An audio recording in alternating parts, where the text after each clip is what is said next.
Hello आदाब, good afternoon. आप देख रहे हैं हमारा खास प्रोग्राम चलती रहेगी जिंदगी और इस प्रोग्राम के साथ हूं मैं हूं आपके साथ सना वारिस। इस प्रोग्राम का हिस्सा आप भी बन सकते हैं। सिर्फ और सिर्फ आपको इतना करना है कि हमसे जुड़ने की कोशिश करें। टीवी स्क्रीन पर आपसे कुछ देर बाद नंबरात फ्लैश होंगे, उन नंबरात को डायल करें और हमसे जुड़ें। चूँकि कोरोना का दौर चल रहा है हम जानते हैं, और इस बीच हमें डबल और ट्रिपल झटके की तरह डेंगू, मलेरिया और वायरल फीवर दिख रहा है। इसीलिए रोज़ाना हम बात करते हैं कि आखिर ये वायरल फीवर क्यों इतना खतरनाक साबित होता हुआ दिखाई दे रहा है, क्योंकि ना सिर्फ एक स्टेट यानी एक रियासत नहीं बल्कि दिल्ली की अगर हम बात करें, बिहार, एमपी, यूपी में वायरल फीवर ने अपना कहर बरपा कर रखा है। फिरोजाबाद उत्तर प्रदेश का अभी मरकज बना हुआ है। कल की अगर हम बात करेंगे तो मौत के आंकड़े 150 थे और आज तक ये मौत के आंकड़े 161 तक पहुंच चुके हैं। तो सवाल ये उठता है कि आखिर वायरल फीवर इतना खतरनाक साबित होता हुआ क्यों दिखाई दे रहा है? क्या इंतजामिया की तरफ से इंतजामात नहीं किए गए थे पहले, इसलिए इन तमाम चीज़ों में शिद्दत दिखाई दे रही है? साथ ही सवाल ये भी खड़ा हो रहा है कि वायरल फीवर का अटैक कई ऐसे केसेस देखने को मिल रहे हैं जिस में बच्चों की किडनी और लीवर पर भी इफेक्ट कर रहा है। तो हम समझने की कोशिश करेंगे कि बच्चों के सरपरस्तों को किन किन बातों का ख्याल रखना चाहिए। कोरोना केसेस की अगर हम बात करें तो कोरोना केसेस जहां कम हो रहे हैं, तो दूसरी तरफ इन तमाम वबाई बीमारी ने लोगों के खदशात को बढ़ा दिया है। और टीवी स्क्रीन पर इस वक्त जो दूसरे विंडो में आप तस्वीर देख रहे हैं, ये तस्वीर दरअसल एक ऐसे शख्सियत की है जो आज हमारे इस प्रोग्राम का हिस्सा बनने वाले हैं। तस्वीर से ही आप अंदाज़ा लगा सकते हैं कि हम एक इंडियन एथलीट की बात कर रहे हैं। ना सिर्फ इंडियन एथलीट बल्कि पैरालंपियन हैं जिन्होंने टोक्यो 2020 पैरालंपिक गेम्स में अपने जौहर दिखाए हैं, और इनका नाम है प्रवीण कुमार। जी हाँ, आज हमने प्रवीण कुमार साहब को मधु किया। आपसे कुछ देर बाद हमारे दरमियान होंगे। इन तस्वीरें आप टीवी स्क्रीन पर देख रहे हैं। प्रवीण कुमार साहब ने, आपको बता दें कि मेंस हाई जंप T64 में सिल्वर मेडल हासिल किया है और हिंदुस्तान का नाम रोशन किया है। इसी तरीके से हम जानते हैं कि इस बार टोक्यो पैरालंपिक में 5 गोल्ड हिंदुस्तान के नाम हुए हैं। पूरे अगर मेडल्स की हम बात करेंगे तो 19 तमगे हिंदुस्तान को मिले हैं। तो एक तमगा हासिल करने वाला शख्स और खिलाड़ी हमारे दरमियान आपसे कुछ देर बाद होगा। उनकी ज़िंदगी कैसी रही, उनकी ज़िंदगी में क्या पेचो-खम आए, क्या उतार चढ़ाव रहे, जानने की कोशिश करेंगे। और एक एथलीट से लेके पैरालंपियन का इस सफ़र उनका कैसा रहा, क्या स्ट्रगल उन्होंने देखे, क्योंकि ये बात को हम बड़े आसानी से कह देते हैं कि एक इंडियन एथलीट से लेकर पैरालंपियन बनने का सफ़र कैसा रहा, लेकिन इसके बीच स्ट्रगल, जद्दोजहद बहुत ज़्यादा होती है। तो ये तमाम चीज़ें उनसे हम जानने की कोशिश करेंगे। उनकी कामयाबी का राज क्या है, कैसे वो यहाँ तक पहुँचे, ये सब समझेंगे। और सबसे अहम बात कि उनकी इस कामयाबी पर उन्हें मुबारकबाद भी पेश करेंगे। चलिए प्रोग्राम की शुरुआत करते हैं और डॉक्टर साहब से आपको रूबरू कराते हैं। डॉक्टर नरेश चावला साहब हमारे दरमियान मौजूद हैं। साथ ही साथ जिस शख्सियत की बात हम कर रहे थे, जिन्हें मधु किया हमने, उन्हें भी आप टीवी स्क्रीन पर देख पा रहे हैं। डॉक्टर नरेश चावला साहब जो कि नेशनल ज्वाइंट सेक्रेटरी हैं इंडियन मेडिकल एसोसिएशन के, आपका वेलकम करते हैं अपने शो चलती रहेगी जिंदगी में वक्त देने के लिए। साथ ही साथ एक और खास मेहमान प्रवीण कुमार साहब जो कि इंडियन एथलीट हैं, पैरालंपियन हैं।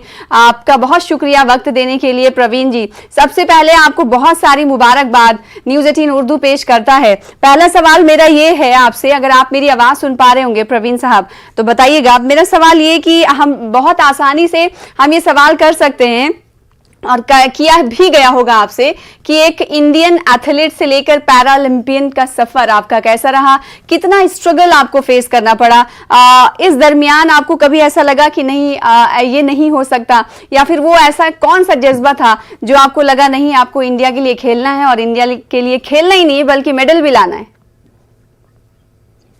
मैम, स्ट्रगल तो बहुत सारे आए।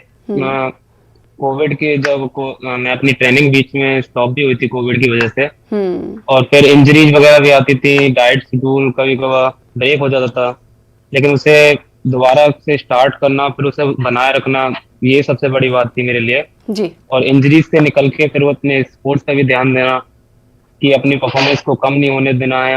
और लॉकडाउन में, जब लॉकडाउन हुआ कोविड की वजह से, जब प्रॉब्लम्स ज्यादा फेसेस करनी पड़ी थी क्योंकि रेस्ट बहुत ज्यादा हो रहा था, प्रैक्टिस सही से हो नहीं पा रही थी, लेकिन हमने छोड़ा नहीं। मैं गांव में भी करता रहा। जब गांव में आया तो हम जब दिल्ली पहुंचे तो वहाँ पे स्टेडियम बनते, हम पार्क में करते थे, मैं और मेरे साथ डॉक्टर सतपाल सिंह। जी, तो यही है मैम कि हमने बस छोड़ा नहीं, लगे रहे। लगे रहे, यानी किसी भी कामयाबी को हासिल करने के लिए लगे रहना चाहिए और उसी शिद्दत के साथ जो शिद्दत आपकी पहले दिन रहती है वो आखिरी दिन तक लगे रहे। कई सवाल हम आपसे करेंगे। डॉक्टर नरेश चावला साहब, आपके पास में आऊं, जैसा कि हम सभी जानते हैं कि हर शोबा कोरोना की वजह से मुतासिर हुआ, खेल शोबा भी है। आप अभी प्रवीण साहब को सुन रहे थे। मेरा सवाल यह है कि कोरोना के केसेस हालांकि कम आ रहे हैं, लेकिन उसके बावजूद हम ये देख रहे हैं कि डेंगू मलेरिया के केसेस तो बढ़ ही रहे हैं, बाकी मॉर्टेलिटी रेट में भी इजाफा दर्ज किया जा रहा है। इंडियन मेडिकल एसोसिएशन इस हवाले से क्या कहता है, और इंडियन मेडिकल एसोसिएशन वालिदैन को, उनके पेरेंट्स को क्या कहता है, साथ ही सरकारी सतह पर आप लोगों का क्या कुछ कहना है, क्या रुख है, बताइएगा। इससे पहले कि आपके सवाल को जवाब दूं, मैं इंडियन मेडिकल एसोसिएशन की तरफ से भी और अपनी तरफ से भी प्रवीण जी को बहुत बहुत बधाई दूंगा। इसमें कोई शक नहीं है कि ज्यादातर एथलीट्स टोक्यो में जिन्होंने ओलंपिक्स में और पैरा ओलंपिक्स दोनों में मेडल्स जीते हैं वो मध्यम कैटेगरी के लोग थे। उन्होंने बहुत स्ट्रगल की है और इसमें कोई शक नहीं है, उनका एक जज्बा है कि मुझे जीतना है, यही जज्बा ही है जो उनको जिताता है। प्रवीण जी, एक बार दोबारा बहुत बहुत बधाई। आपके सवाल पे आते हुए ये सच है कि आज से सिर्फ 5 महीने पहले हम कोरोना की सेकेंड वेव से जिस बेकदर हमने चोटें खाई हैं तो हम थोड़े शांत थे, लेकिन पिछले 1-1.5 महीने से जब से मानसून आया है और ये कोई गलत, कोई अद्भुत घटना नहीं घटनी है, हर साल ही ये होता है। लास्ट ईयर ये कम हुआ था क्योंकि लोग बाग बहुत ही अंदर थे और कुछ बाहर ही निकले थे तो मच्छर उच्छर कुछ पैदा ही नहीं हो पाया। इस बार जैसे ही बारिशें आई हैं फिर बारिशों का पानी इकट्ठा हुआ है और डेंगू तो हम बहुत ज्यादा देख रहे हैं, और डेंगू से ज्यादा हम वायरल फ्लू पूरे एनसीआर में, यूपी, बिहार, मध्य प्रदेश, आपने ठीक ही कहा, यहाँ काफी ज्यादा चल रहा है।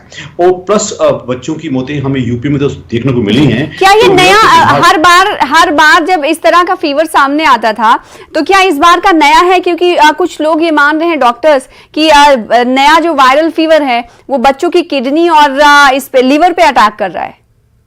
ये कुछ हद तक सच है, लेकिन जो एनसीआर रीजन में हमने मोस्टली वायरल देखा है जो अडल्ट्स को भी इफेक्ट कर रहा है और बच्चों को भी इफेक्ट कर रहा है, वो इतना ज्यादा खतरनाक नहीं माना जाएगा।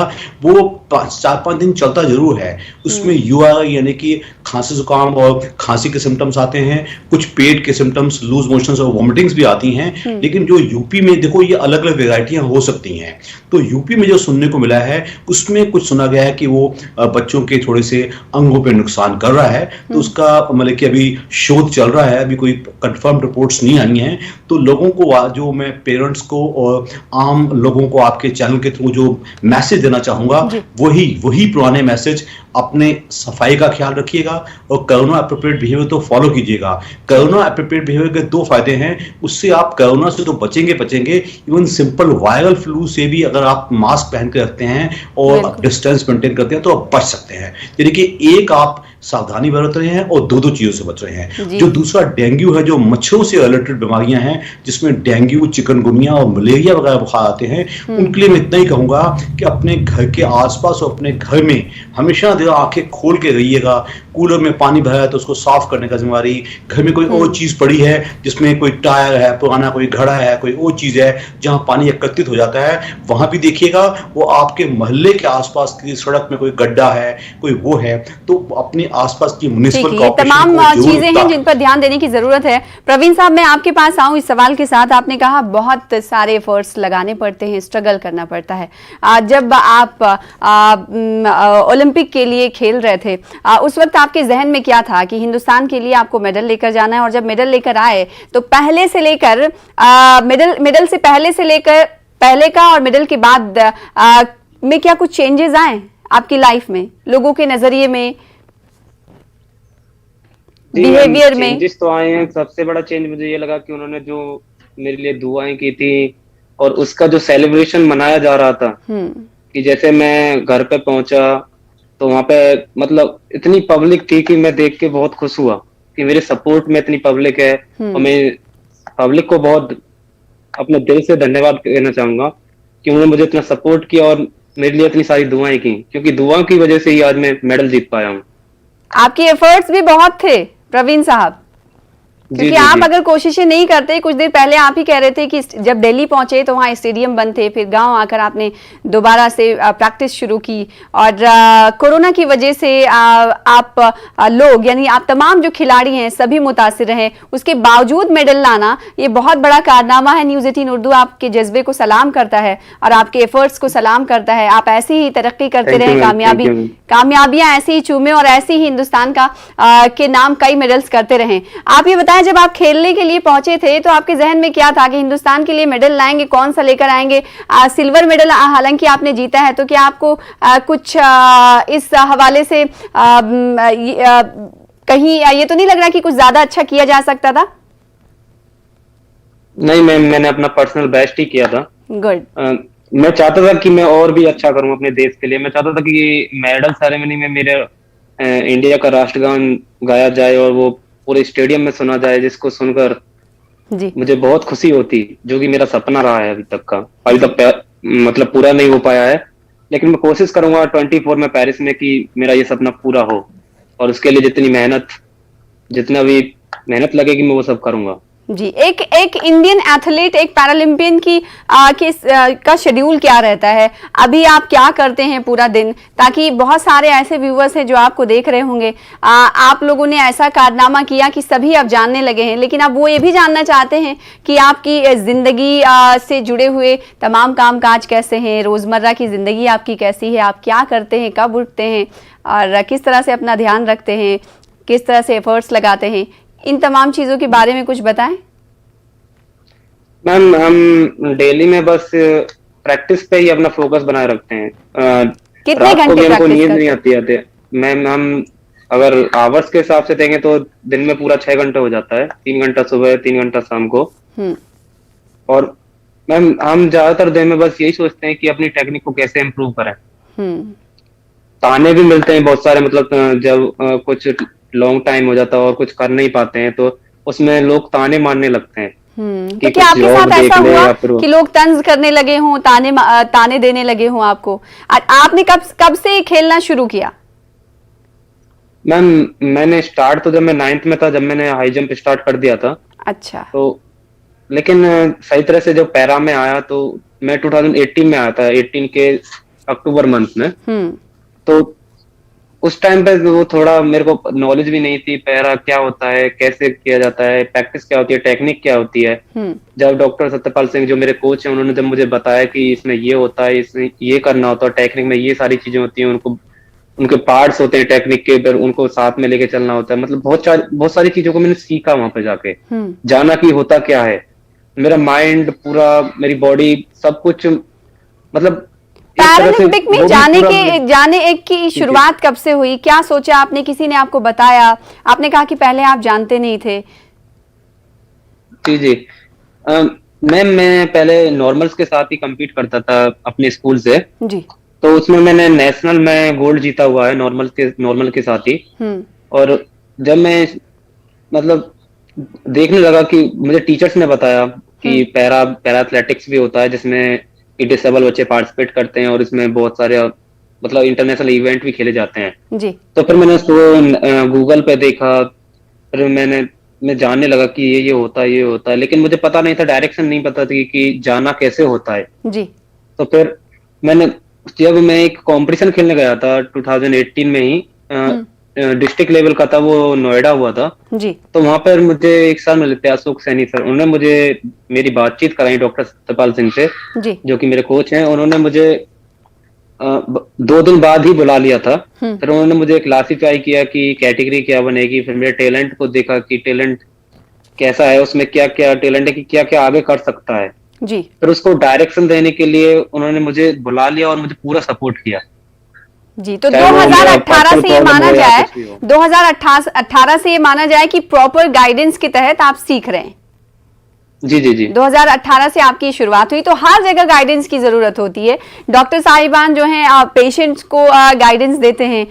नरेश चावला साहब, इस वक्त क्या हमेशा डॉक्टर्स की गाइडेंस की जरूरत होती है? अभी कुछ देर पहले आप प्रवीण कुमार साहब को देख रहे थे, सुन रहे थे कि उन्हें भी प्रॉपर गाइडेंस की जरूरत हुई, तभी कोई अचीवमेंट की जा सकती है। इस वक्त लोग जो हैं उनके बच्चे बीमार भी हैं लेकिन अस्पताल का रुख नहीं करते हैं, छोटी मोटी गोलियां उन्हें खिला देते हैं, सोचते हैं सही हो जाएगा। तो क्या ऐसे ऐसे पेरेंट्स को आप क्या कहना चाहेंगे? गाइडेंस की बहुत ज़रूरत होती है, उन्हें भी गाइडेंस लेने की ज़रूरत है या नहीं?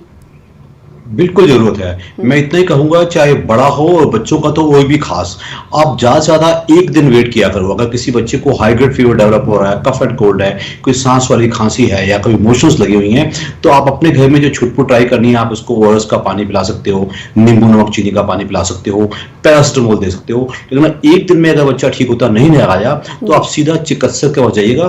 पूरे हमारी इंडियन मेडिकल एसोसिएशन के नेटवर्क है, बहुत सारे देश के हर कोने कोने में डॉक्टर हैं, इवन प्राइवेट सरकारी डॉक्टरों का नेटवर्क भी काफी अच्छा है। और क्वैक्स के पास मैं हमेशा कहता हूं कभी भी नीम हकीमों के पास नहीं जाना चाहिए जो आपको मिसगाइड करते हैं।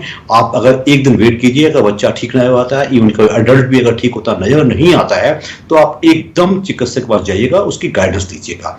अक्सर लगभग देखा है कि 3-4 दिन अपने आप को बिगाड़ लेते हैं, तब तक डिहाइड्रेशन हो जाता है, खाना पीना नहीं मिल रहा होता है, तो न्यूट्रिशन लेवल एकदम डाउन चला जाता है, तो डॉक्टर के लिए भी एक थोड़ा मुसीबत वाला केस हो जाता है, उसको एकदम वो ठीक नहीं कर पाते। तो इसलिए घर बैठ के आप ज्यादा से ज्यादा एक आध दिन वेट कीजिएगा। उसके बाद अगर ये फीवर हाई ग्रेड है, वो आपके सिम्टम बहुत ज्यादा है, आपका सांस चल रहा है, आपको मोशन ज्यादा आ गई है, आपको वॉमिटिंग ज्यादा आ गई है, तो आप डॉक्टर का रुख कीजिएगा और उसकी सलाह अच्छे से लीजिएगा। उसी में ही बच्चे के लिए अच्छा है और उसी में ही बच्चा जल्दी ठीक हो पाएगा।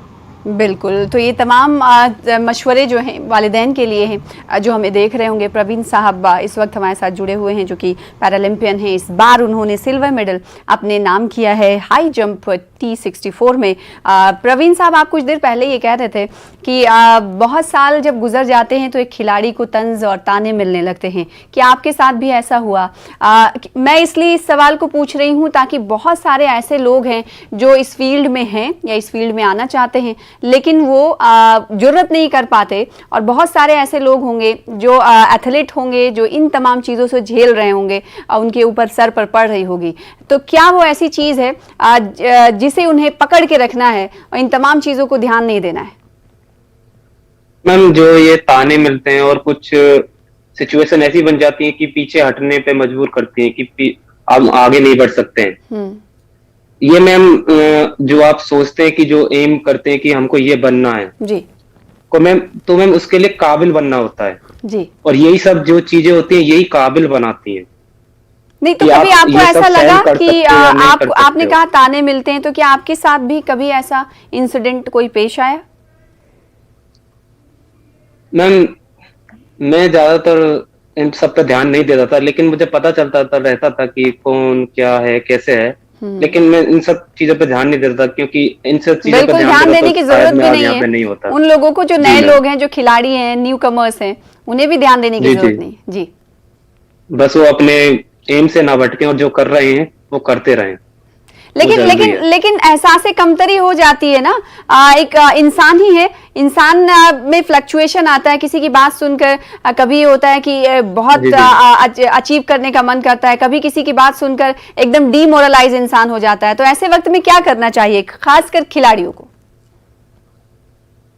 मैम, ऐसे वक्त में जो मतलब माइंड को शार्प ही रखें तो ठीक है, उसके बारे में ज्यादा ना सोचें तो वो बढ़िया रहेगा, क्योंकि दिमाग में बहुत सारी चीजें आती हैं जी, लेकिन क्या शेयर भी करना चाहिए? क्या कभी ऐसा होता है खिलाड़ी, जैसे बहुत सारे लोगों के साथ ऐसा होता है कि वो शेयर करते हैं अपने दोस्तों से, अपने पेरेंट्स से, खिलाड़ियों के साथ भी ऐसा होता है कि वो उनको एक ऐसा मौका आता है जब उन्हें शेयर करने की जरूरत होती है, तो खिलाड़ी भी शेयर करते हैं, उनकी भी जिंदगी ऐसी होती है?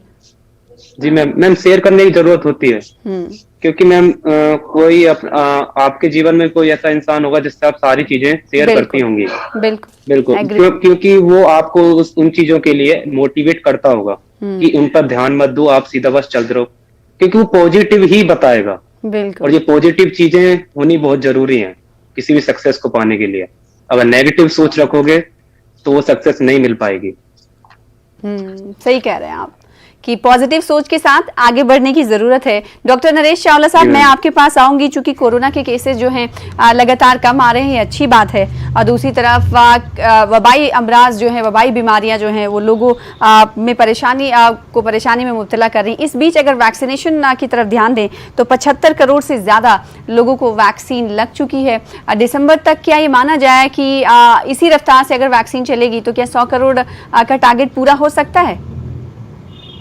देखिए, जैसा कि मैंने पहले कहा, कोरोना अप्रोप्रिएट बिहेवियर के अलावा एक वैक्सीनेशन ये जो हमें बचा रहा है, लेकिन हमारे केस में 75 भी नहीं, आज तो 76 करोड़ हो चुका है और स्पीड पिछले 20 दिन से 15-17 दिन से बढ़ी है। वो ऐसा चलता रहेगा तो हमारा जो टारगेट है वो 94 करोड़ एडल्ट इंडियंस है जिनको कि हम 31 दिसंबर तक वैक्सीनेट करना चाहते हैं। तो इस स्पीड में तो नहीं, तो मैं तो इतना ही कहूंगा अथॉरिटीज को, अगर आप आज से चंद महीने पहले हम ये सोच नहीं सकते कि हम 1 करोड़ भी करेंगे, अब हम 1 करोड़ को भी बढ़ा के 1.5 पे पहुंचे तब हम कर सकते हैं। हमें ये भूलना नहीं चाहिए 75 करोड़। चावला साहब, ये भी बताइएगा, क्योंकि इस वक्त खबरें ये भी आ रही कि ब्लड की शॉर्टेज हो रही है, तो क्या कोरोना वैक्सीनेशन के हवाले से ब्लड की शॉर्टेज हो रही है? क्योंकि इस हवाले से गाइडलाइंस भी जारी कर दी गई, पहले 28 था, अब 14 दिनों के बाद आप डोनेट कर सकते हैं। आप ये बताइएगा कि वायरल फीवर, डेंगू, मलेरिया, इन तमाम केसेस के बीच हम ये सुनते हुए आ रहे हैं, अभी सुन रहे हैं कि बहुत सारे ब्लड बैंक्स जो है ड्राई हो रहे हैं, क्या वजह? इसलिए कि कोरोना के पूरे कार्यकाल में लोगों ने डोनेट बहुत कम किया है। मैं एक बहुत अच्छा ब्लड डोनर हूं, मैंने आज से चंद 2 महीने पहले 135वीं बार डोनेट किया है। बट आम आदमी जब से ये कोरोना का हुआ है, फर्स्ट प्लेस हुई है, तब से डोनेशंस बहुत कम हुए हैं। 2 कारणों से, एक तो जिसको कोरोना हो गया वो डरता है कि मैं पहले ही बहुत कमजोर हूं, और दूसरा जिसने कोरोना वैक्सीनेशन ले लिया है तो उसको थोड़ा सा हल्का सा झिझक रहती है और कुछ गाइडलाइंस भी वो फॉलो ढंग से नहीं कर पाता है। तो मैं आपके दर्शकों को इतना कहूंगा कि कोरोना वैक्सीनेशन लगने के 20 या 25 दिन बाद आप बड़े आराम से डोनेशन कर सकते हैं। और दूसरा, इस टाइम क्योंकि डेंगू चल रहा है तो डेंगू में प्लेटलेट्स का और ब्लड डोनेशन का ज्यादा रोल होता है, तो हमारे हिसाब से ब्लड बैंक्स को दोबारा हमें विजिट करना चाहिए। और पहले हमें अच्छी तरह मालूम है कि मैं खुद ब्लड डोनेशन कैंप्स ऑर्गेनाइज करते थे, पिछले 1.5 साल से हम ब्लड डोनेशन कैंप ऑर्गेनाइज ही नहीं कर पाए, तो उसकी वजह से भी थोड़ी शॉर्टेज हो गई है। जो वॉलंटियर डोनर्स थे वो कैंप्स में ना जाके सीधे ब्लड बैंक में जा सकते हैं और वहां जाके डोनेट कर सकते हैं। और भगवान चाहेगा कि आने वाले दिनों में जब ये कोरोना की 3rd वेव की मार हल्की खत्म हो जाएगी या शायद ये नहीं आएगा, तो दोबारा से हम ब्लड डोनेशन कैंप्स ऑर्गेनाइज कर पाएंगे, वो आम लोगों को। बिल्कुल, आपके पास मैं लौटूंगी। प्रवीण साहब, मैं आपके पास आऊं, आप बतौर एक खिलाड़ी, बतौर पैरालंपियन, खिलाड़ियों को क्या मैसेज देना चाहेंगे कि एक ऐसी चीज है जिसे आप पकड़ के रहिए, बाकी किसी चीज के बारे में मत सोचिए, यानी ये कहा जाए कि खिलाड़ियों के लिए सबसे जरूरी क्या है फिटनेस के अलावा? सबसे जरूरी तो खिलाड़ियों के लिए मैं बस यही कहना चाहूंगा, जो कि मैंने एक्सपीरियंस में, जो मेरा जितना छोटा मोटा एक्सपीरियंस है, कि खिलाड़ी अपने मतलब उनका जो लाइफ होती है ना, बहुत ही डिसिप्लिन होती है, और वो हमेशा जब भी कोई भी कदम रखते हैं या फिर करते हैं, वो भी बहुत सोच समझ के ही चलते हैं हर एक चीज में। तो मैं उनसे यही बोलना चाहूंगा कि जो कर रहे हैं ना वो जरूरी है, बाकी किसी के बारे में ना सोचें, बस अपना टारगेट रखें। टारगेट बनाना बहुत जरूरी है, जीवन का अगर टारगेट होगा तो भी पूरा होगा। बिल्कुल, जिंदगी में कोई टारगेट नहीं रहेगा तो आप उसको अचीव कैसे करेंगे? जी मैम। जी, नए लोगों के लिए आप क्या कुछ कहना चाहेंगे जो शुरुआत करना चाहते हैं लेकिन वो हिचकिचा रहे हैं, हम जाएं या ना जाएं? तो ऐसे में क्या बहुत सारे, अच्छा, आप पैरालंपियन बनने के बाद आप के पास क्या ऐसे लोग आए, नए लोग जो इस फील्ड में जाना चाहते हो? मैम आए थे मैम, बहुत सारे लोग आए जो मेरे से पूछ रहे थे कि हम स्पोर्ट्स में कैसे निकल सकते हैं। तो मैम मैंने बस उनको एक ही चीज बोली कि वो बस वो चीज करें जिसमें उनका मन लगता है। स्पोर्ट्स के, ये बात स्पोर्ट्स की नहीं है कि स्पोर्ट्स में ही जाना जरूरी है।